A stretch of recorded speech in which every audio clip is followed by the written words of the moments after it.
বন্ধু দাদা, আপনি আপনার প্রিয় খাদ্য ঘুষ খাচ্ছেন, আপনি খান। এটা ভারতের টাকা, এটা আপনাদের অভ্যন্তরীণ বিষয়, এতে আমার কোনো সমস্যা নেই।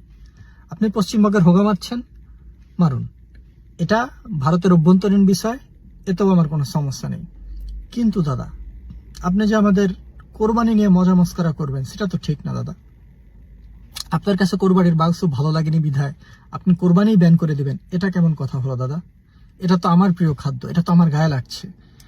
আপনার কোরবানির মাংস ভালো লাগেনি, সেটা হতে পারে রান্নার দোষ, সেটা তো গোমাতার মাংসের দোষ না। এই কারণে আপনি রান্নাই কোরবানি ব্যান করে দিবেন, এটা কেমন হলো দাদা? এই যে দেখুন, আপনার দলেরই এক ভাই বলছে যে এই শুভেন্দু আমার সামনে কোরবানির দিনে এক বাটি না, দু বাটি না, 3 বাটি গরুর গোশত খেয়েছে। কবাডি করছে তো 3 বাটি। কোথায় খেয়েছে? পশ্চিম মেদিনীপুরে শাহাবুদ্দিনের বাড়িতে। নাম বলে দিচ্ছি, বিজেপির অন্যতম নেতা শুভেন্দু অধিকারী। এটা কেমন হলো দাদা? এটা তো ঠিক হলো না। আপনি বলুন যে হ্যাঁ, এটা রান্নার দোষ হতে পারে, কিন্তু এটা তো গোমাতার দোষ না, গোমাতার মাংসের দোষ না। আপনি অন্যান্য জায়গায় জিজ্ঞেস করুন, বাংলাদেশে আছে খেয়ে যান, পাকিস্তানে তো আপনাকে ঢুকতে দেবে না, কিন্তু তারপরেও দেখবেন যে, বা পৃথিবীর অন্য যে কোনো দেশে আপনি খেতে যান, দেখবেন গোমাতার মাংস খুবই টেস্টি।